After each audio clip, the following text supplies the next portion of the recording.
G'day. Well, it seems like it's going to be a nice sunny day today, so I'm going to get out of the tent. I'm going to take a walk up the mountain. As we're going to go walking in the bush, first things to give everywhere a good spray with repellent. Try and keep the leeches and bitey things off.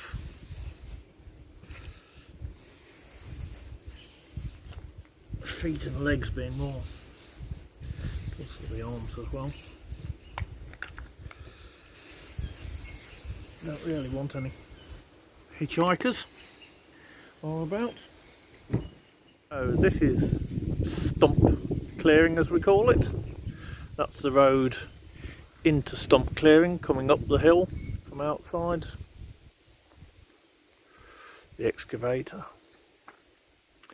And this is the road out that we are taking, which, as you can see into the gloom, and probably doesn't show very well on the lens or on film, goes incredibly steeply up this hill. So off we go. Now, this road's not been driven since we came down, since we first arrived back in November, and this torrential rain of the last few weeks has scoured out down this side. I'll have to get the excavator up and blade this flat. This over to the right is where we started making a new road before we gave up. One of the many pairs of fern trees here. So onward we go. It has rained heavily last night. It's all a bit muddy.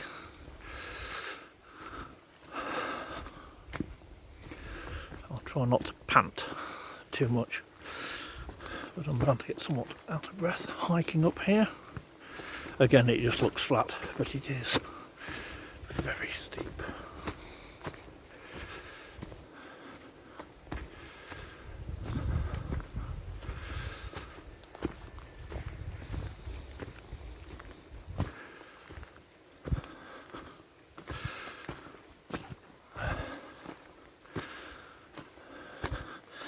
And you can see how this has washed out quite badly. And it's quite soft as well. It did rain a lot last night. Yes, we need to blade this and push some of the soil off.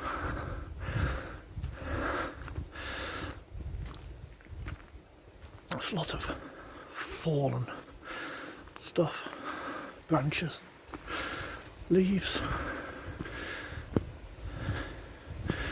See this bit here, I bladed it when I came up the other week to fetch the spare excavator buckets, and it's left it harder and more walkable.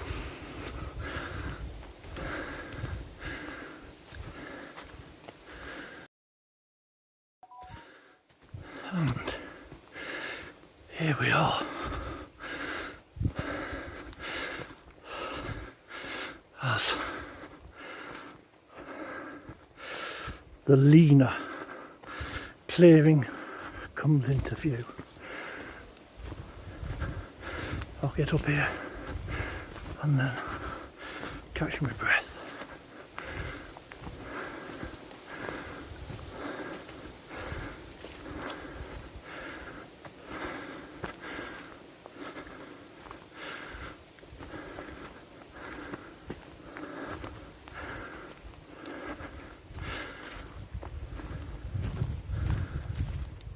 So we're now looking down the hill to Stump Clearing that we've just walked up, and this is a tour of the leaner clearing.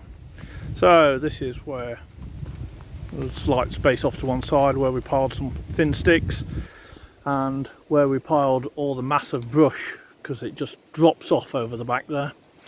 And we piled it all up, and as you can see, it's been left a year, so ferns and stuff are growing through it, and it's rotting down rapidly. This is a humongous great tree that was covered in vine, most of which we pulled off. Seems to have done it a world of good. And over here was our stick pile, big log pile. When the loggers work this land, they must take a small fraction of what they fell away and leave huge numbers of big logs just lying around. So we pile them up in one place just to sort them out and get them where they are. So it says looking down, checking for snakes. This is the pile just over the back there, which you probably can't see. I'll hold the camera up, tilt it down. You can't see, but there's a huge drop off there. It must drop down 20 meters or more, and we piled these big logs up against there as best we could. Stepping down. Oh. I mean, even these big logs, see where I've stood on it, it's just broken up. Everything rots so rapidly here. So there is the road up the mountain, and this is the leaner clearing. Now, in the background there were where the leaners were that give the place its name. I'll add some photographs. Basically what had happened was that obviously when the loggers had been here, they'd been felling trees and they were all going in that direction, and they dropped one and it hung up on one here in the middle at the back there.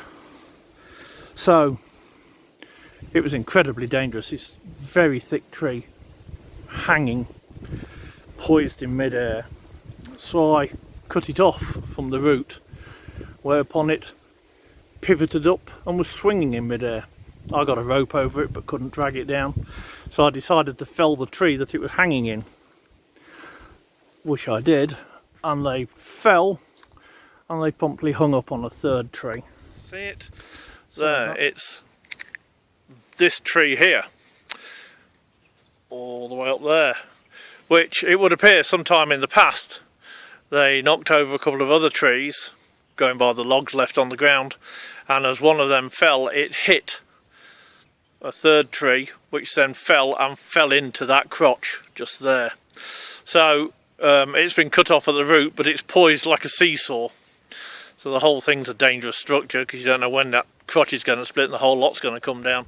So that third tree, because I didn't fancy felling it with two others leaning on it, I excavated round its roots on two sides,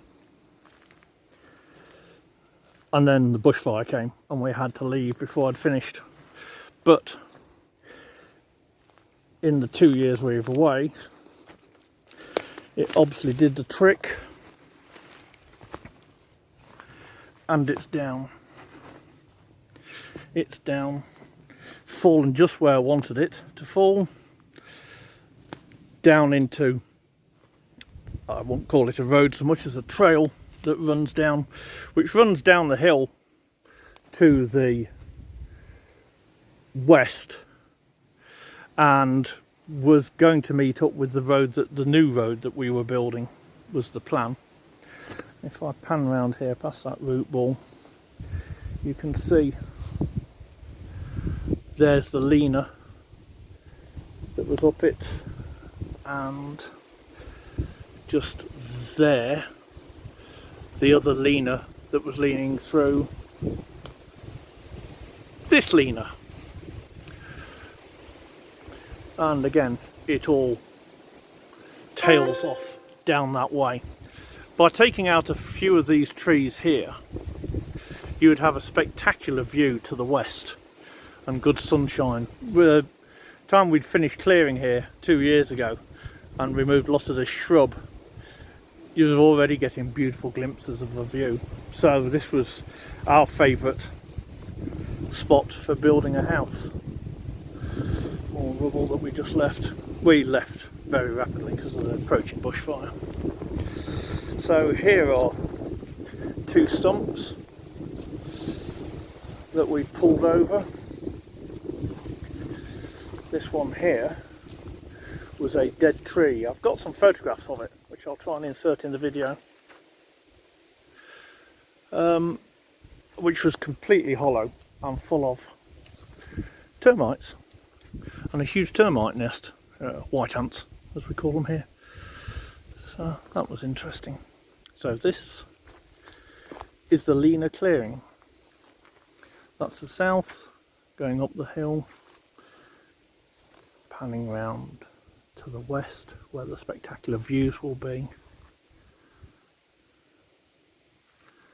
round to the north where it drops down to the entrance, and across to the east where there's another large drop and a view into just a green valley, or dell rather, and then back to the south. So this would make a beautiful house site.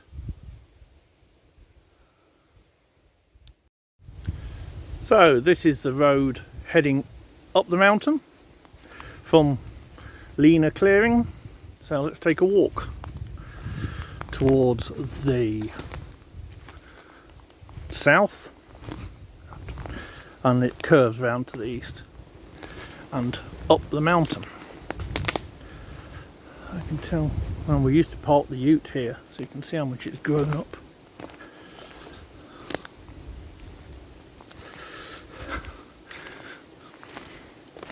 I used to have the ute parked here with flint in it while I was felling trees back there.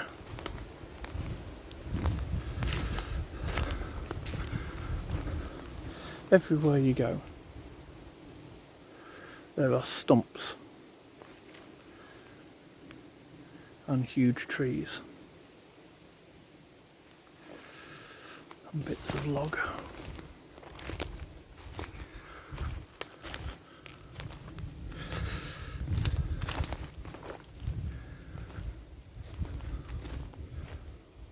A large stump.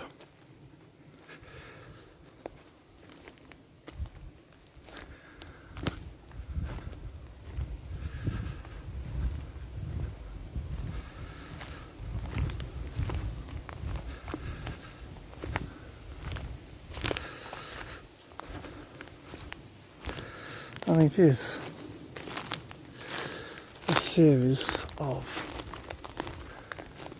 level bits, and this is climbing on like a spine up the mountain because the land drops off. You can see through there into that glade, the way it drops off rapidly in the background, and also look through there, you can see it drops off. So whoever bulldozed this path was following a ridge, a spine that goes up the side of the mountain. Don't like walking through long grass, that's too many passengers you pick up if you're not careful.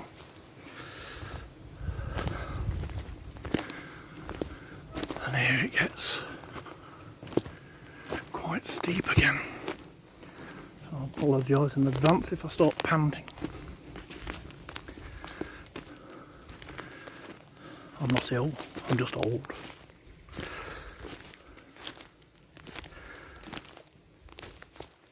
And I feel like I'm almost whispering because it's so quiet here, just the birds.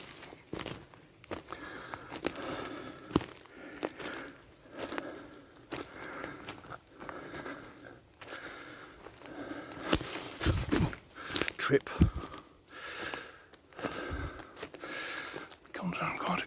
here and off, up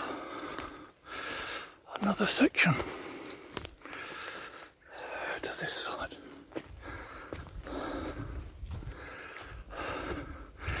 With very little work, this would be drivable in a four-wheel drive.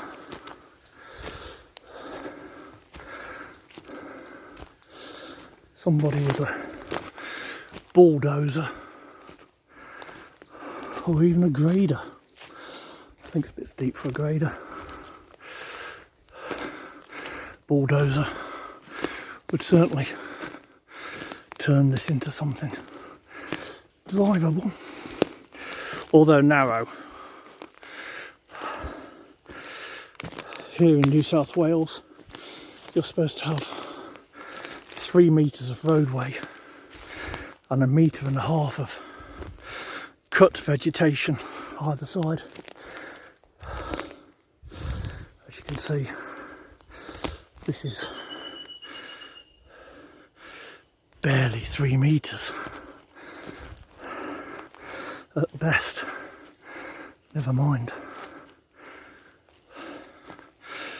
Effectively 6, and in places there's not the ground to do that before it goes too narrow.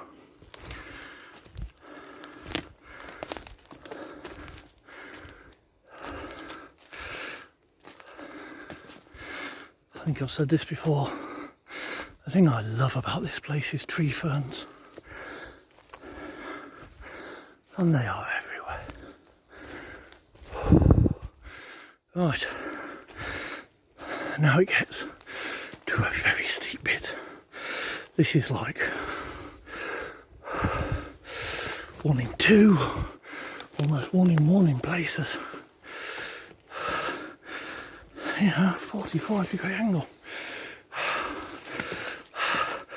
I don't think you would drive this. Oh, and we've got some vegetation growing over here. A dead branch. Jesus. Oh, that's for me. That's for me. Oh. Into the sunlight.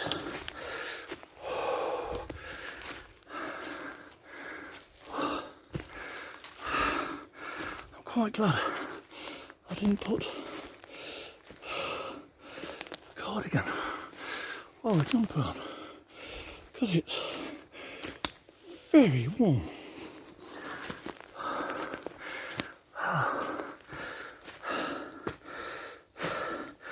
I remember the first time we came up this, we all grabbed a stick to use as a hiking stick, a staff, because it would help. Oh, it's good on the knees. I pan round flat. Come on, camera. Pan, pan, pan.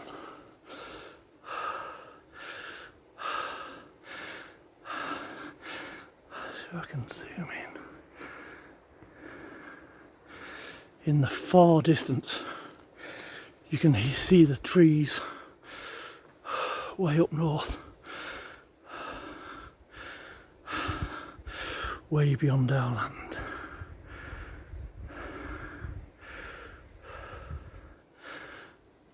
Back into the state forest.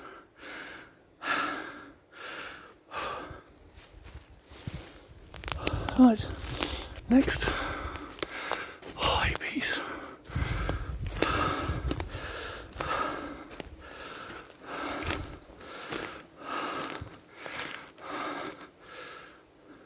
Problem with this land is that it is so steep. The joy of this land is it's not been built on, because it is so steep.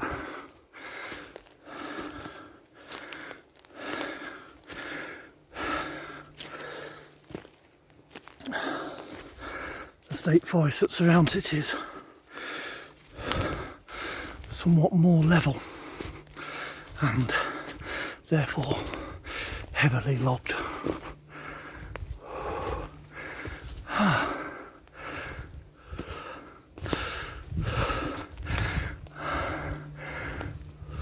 Now, here we come to a path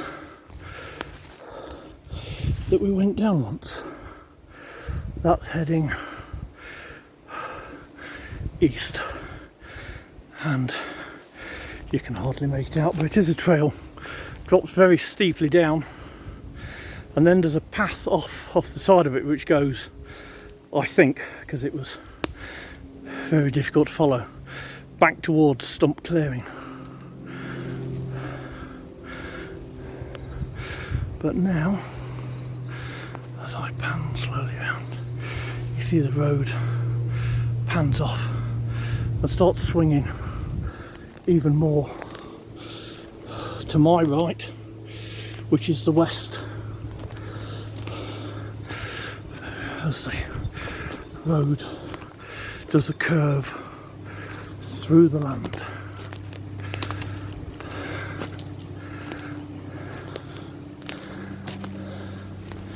And here, yes, this is Stump Clearing. I'm pretty sure, because we've been here and sat here before. Ooh, God, it's a bog.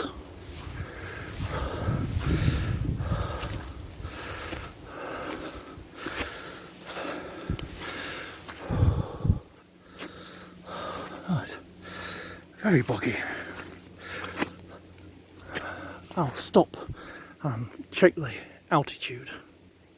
Just use the altimeter to check where we are, and by satellite it reckons we're 731 metres up. By the map, Google map, and where it thinks we are, it reckons 707 metres up. So take your pick, probably the satellite's better. But this, I think, is Stump Clearing. So here in Stump Clearing, it has grown so much since we were last here. This is definitely it. I recognise those logs where we sat for a rest. And there were more views to the east, and panning round to the west. There was quite a good view to the west, and you can't see anything now, it's grown up so much. Now the road does carry on here. I wonder how bad it gets. I know it's in this corner somewhere.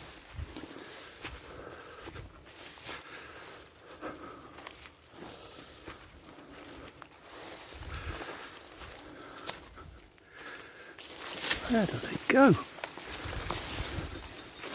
Still nobody's been here for a long while. There it is. There's a tree down across it.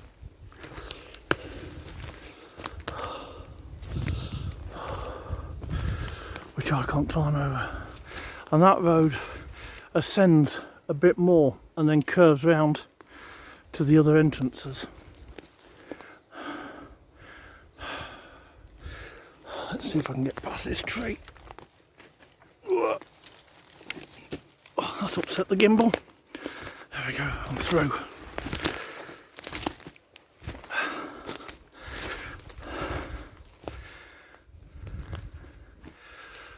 So here we go. This is some more of the road. Thought I'd lost it there. No, here it goes.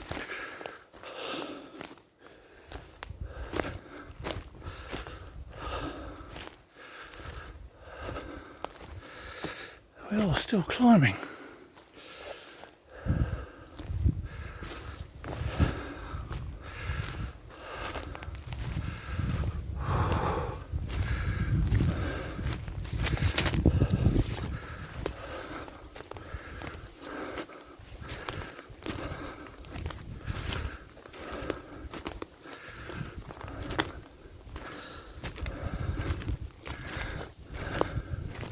And another tree down.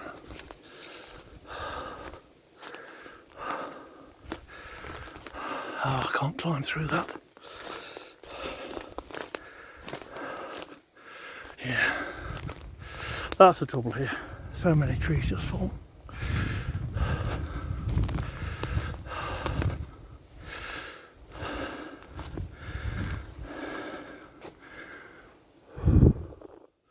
And is it fallen?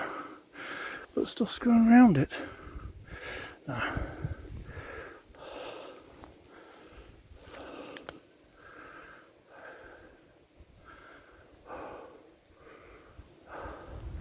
I might, one day when the weather's better, we'll have a drive round to the other entrance, park on the forestry land in their clearing and walk back up. But now I think it's time to go back down. I'll just take one more altimeter reading here. Just check the altimeter again and it still says 731 meters by satellite and 770 by map. So 707 by map. So as the sky is starting to cloud over, I think it's time to walk back down and leave it for today. Back in the high point top clearing, and the log that I nearly sat on, I've just spotted a small snake sitting on, which scurried off. But it's definitely time to go back. You have to have your eyes on the ground all the time here.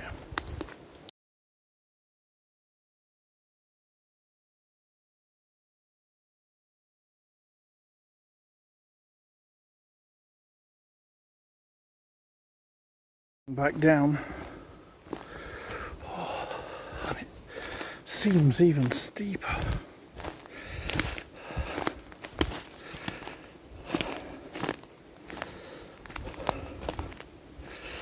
Just walk sideways.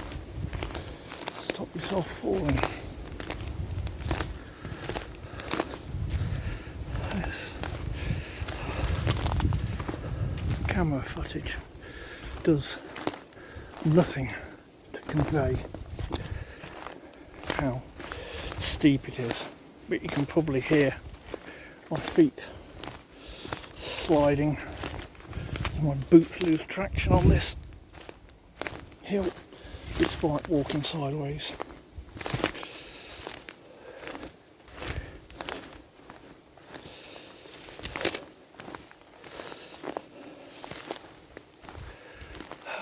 Dear, how did I get through here? Oh yeah, there's a bit of a path here. Tread things down rather than just over them.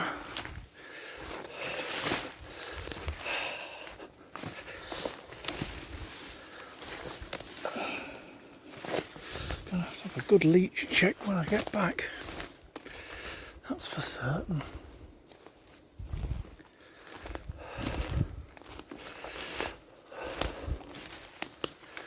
I don't think there'd ever be any point, if you wanted to live here, in tackling the road to the top clearing. There's workable internet in the leaner clearing.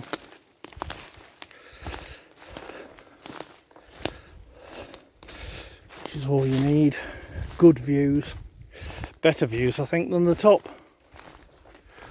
So that would be my favourite, and probably only a total a couple of 100 yards of road to build. All you need is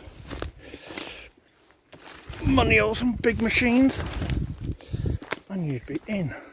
It's times like this when you wade forward and you suddenly reach an overgrown bit, you start to wonder if you've taken the wrong path.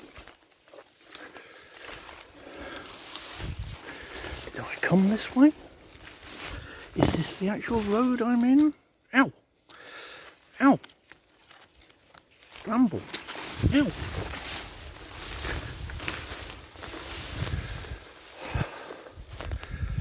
I don't remember this bit being this dim.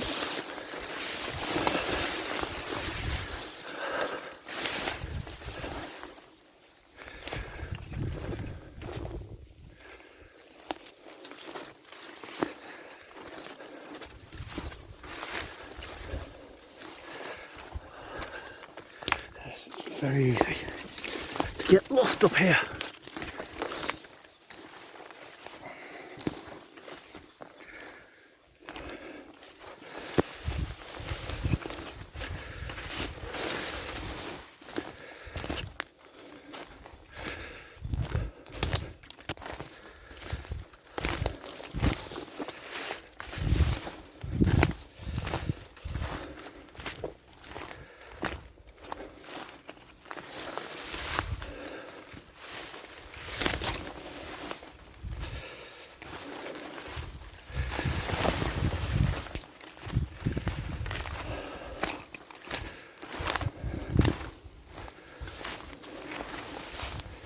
I have taken a wrong path.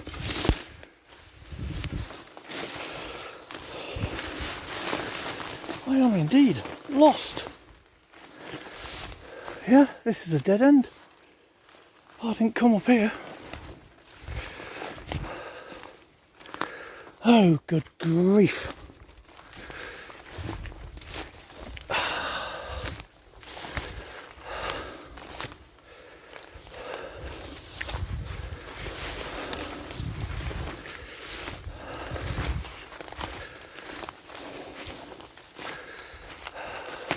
The path must be off to the left somewhere.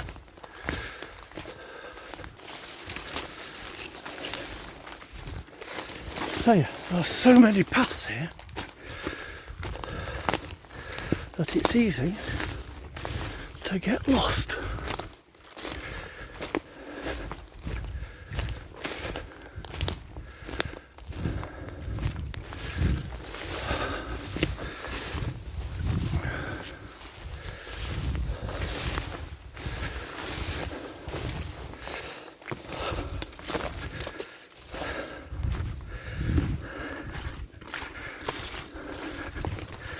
Yet this looks like a road.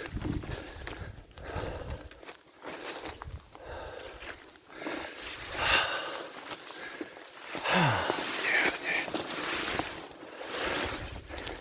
This is a bit where I went wrong. Somewhere around here. Yes. This bit is wrong. This bit is very wrong. Now,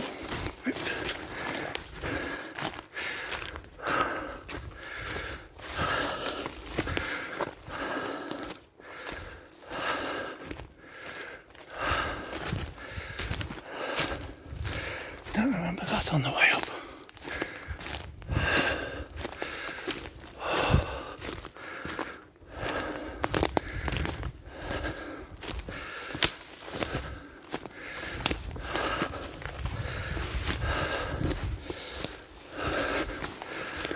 Oh, dear. Now where?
Yeah.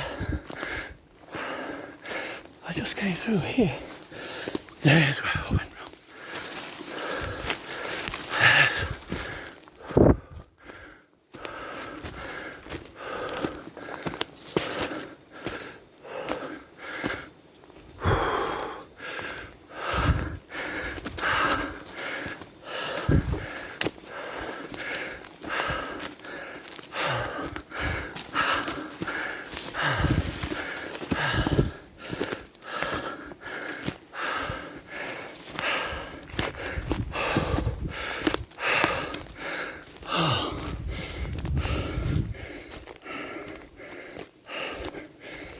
Get back. Stump clearing. I can start again.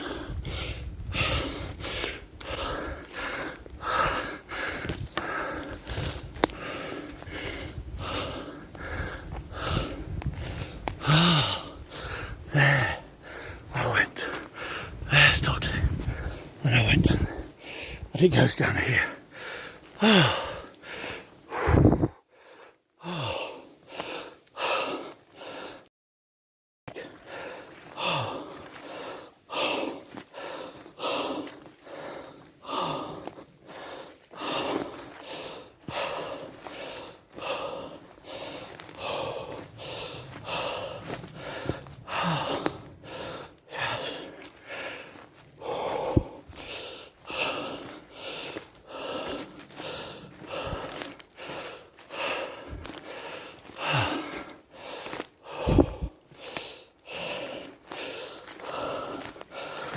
There are my footprints.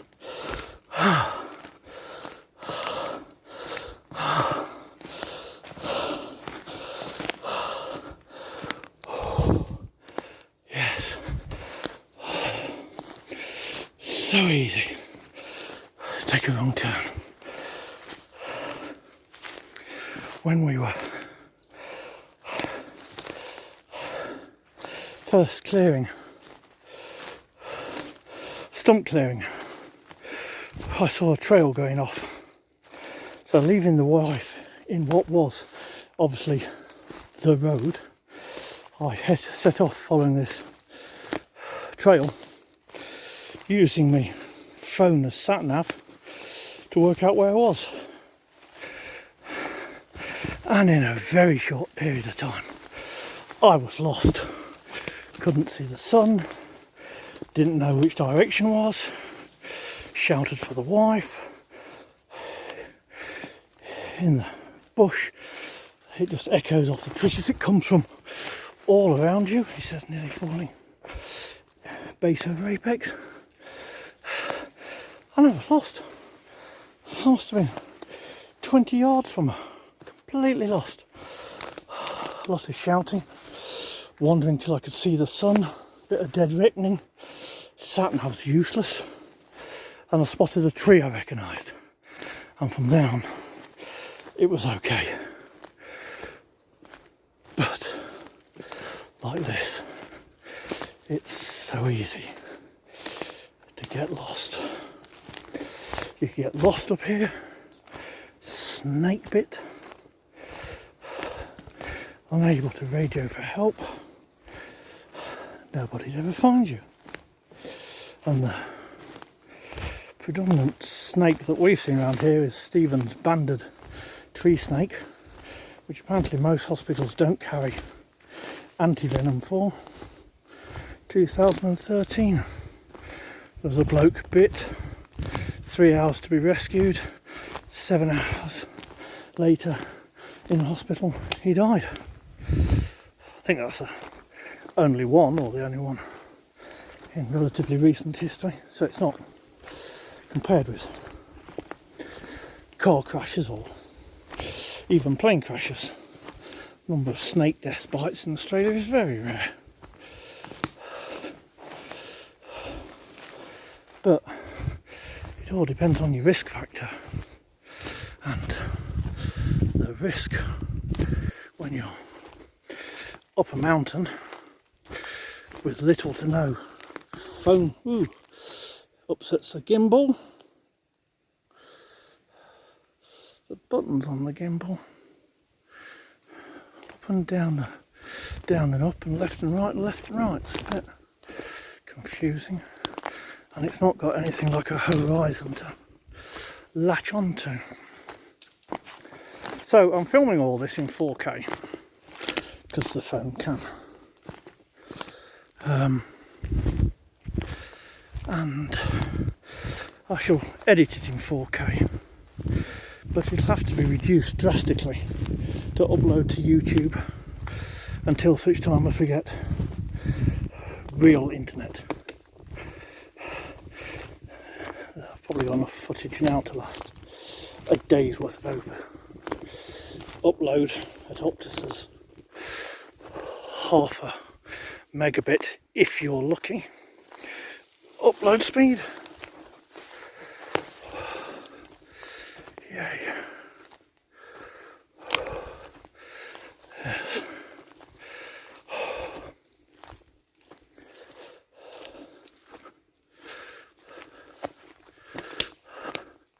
So we'd like to, I'm too old now to do anything here. We'd like to sell this land to somebody who would build and live here. 5 years ago or more when we bought it, I was still younger, fitter, and the world was a different place. And then I could envisage, oops, upsets the gimbal again, the bureaucratic hoops and hoodles that you'd have to go to get permission. Although it's big enough to build, you could subdivide it into 3 and each one would still be big enough to get a DA on, just on size grounds. But with the road, it's more difficult. If you've got earth moving equipment or access to it, it'd be easy. I mean, we've done a fair bit with just a 5.5 ton Yanmar excavator and a man, me, who'd never driven one before. But still, here we are, back in the leaner clearing, which I think would be a lovely place to live. I'll shut up, try not to breathe too heavy, and let you just drink in the silence and the sound of the wind in the trees.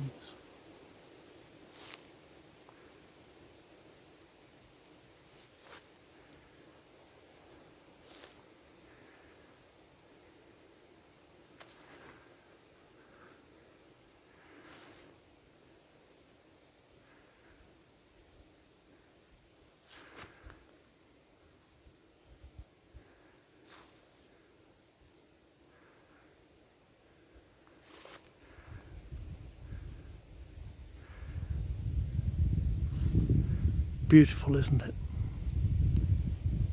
Thanks for being with me on this walk. Hope you've enjoyed it. This little view into our acreage of dense forest and some trees, more trees, and even more trees. Please like and subscribe, and I'll see you again.